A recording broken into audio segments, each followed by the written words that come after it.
In today's video, we're going to be playing with sulfur hexafluoride and seeing if it can be used to put out 1,000 burning candles at once.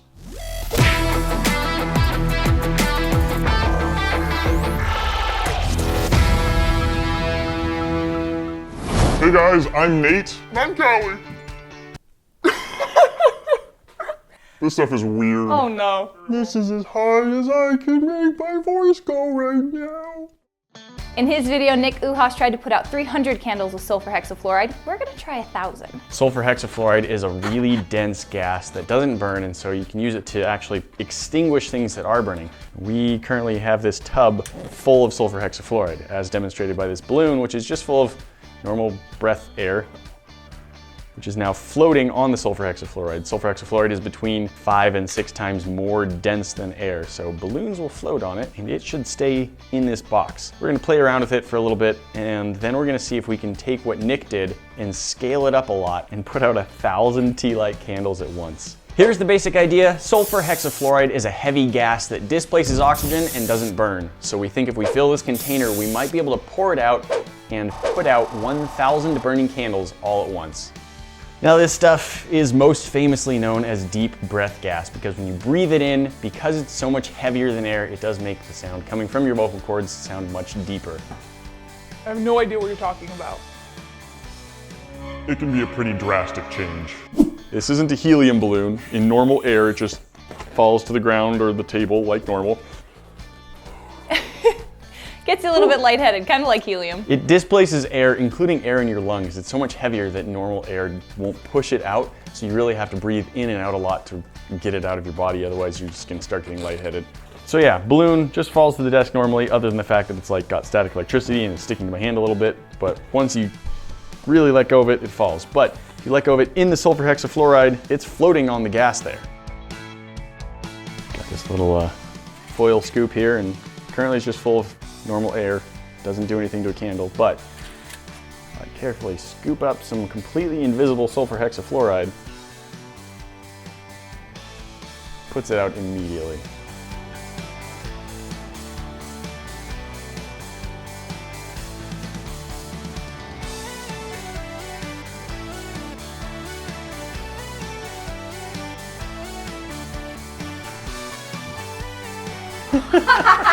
That took nothing. That worked great. Oh, this is gonna be amazing.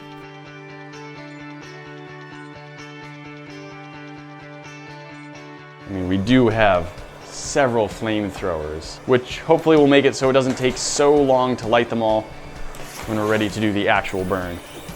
I've got my hair down, so I'll let Nate handle the lighting, and I'll worry about organizing.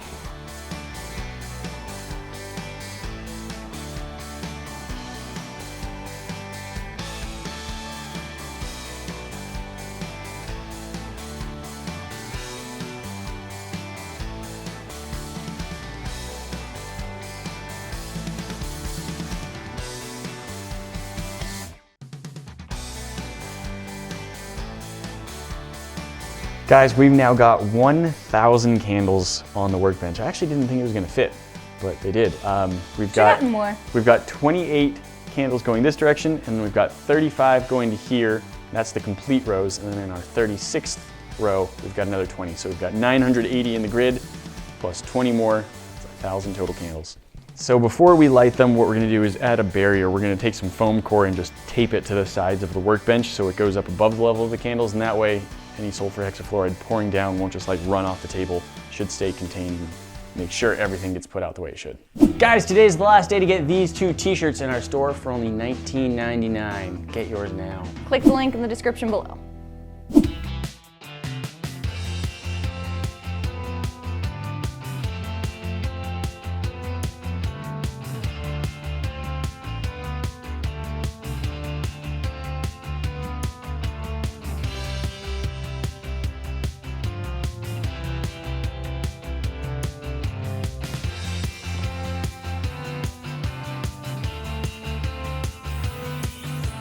I think it's time to start lighting some candles. This is gonna take a while. We can do it.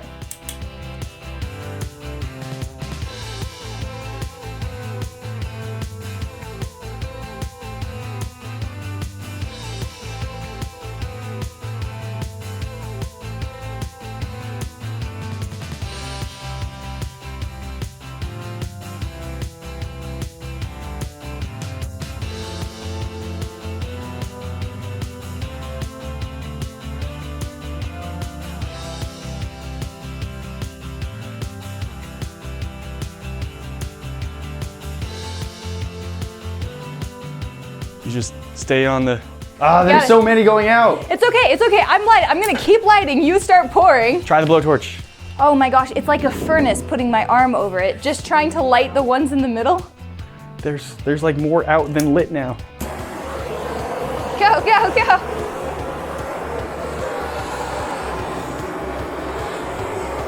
You're blowing these out. You're actually just blowing them out.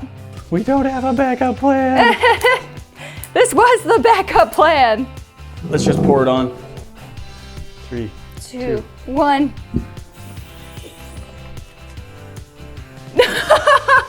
Oh. All right, a couple of things have gone wrong here.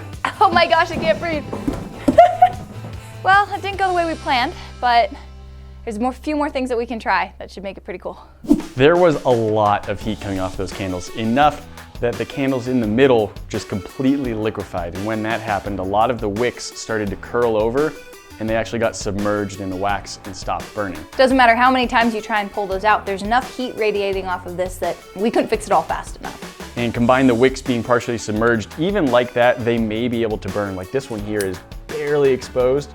So I might be able to light that wick right now and maybe it will stay burning, but we had so much like of a draft from that many candles that there wasn't, all of the air was just getting disturbed and so nothing was staying still. And so we just had so many that wouldn't stay lit. So we did pour the sulfur hexafluoride on, probably 600 of them still burning, but we want 1,000. So as I said, the problem is that the wicks were getting submerged in the liquid wax. So what we're doing now is just gonna cut some little strips of paper towel and dip those into the candles and have them sticking out over the edge so they can't be submerged. And then we'll try lighting that, and paper towels should work to wick the wax up pretty well and hopefully keep everything burning.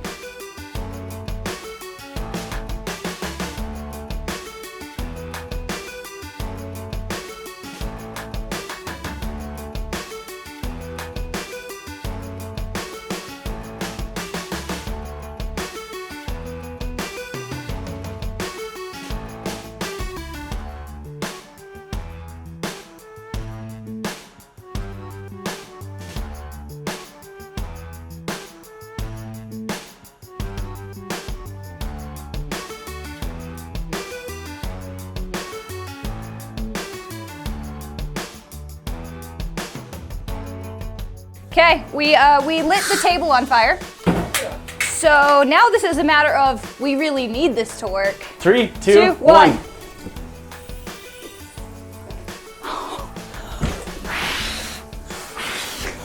Really close. And now go outside, outside, outside. It worked! Except I'm worried about my coworkers. Come on! We got most of the candles lit, and the ones that went out, we actually took pieces of paper towel, like Nate was saying, we dipped them into the melted wax, and we were able to relight them. So for any gaps that you might have seen, we had 2 or 3 wicks going in other candles to make sure we still had 1,000 lit, and then the table lit on fire. So it actually worked out, and now we're just airing out the room. We'll be able to see the results in a minute. It's very smoky.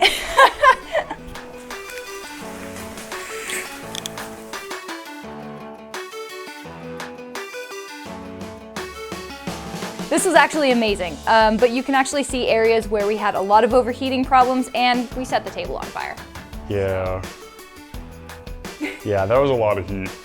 Yeah, I would say you should just avoid doing that. Yeah, maybe stick to the 300 tea light. 300 and space them out quite a bit more. It was really fun. We actually managed to get it to work. Most of the sulfur hexafluoride did blow out most of the candles, which was really cool.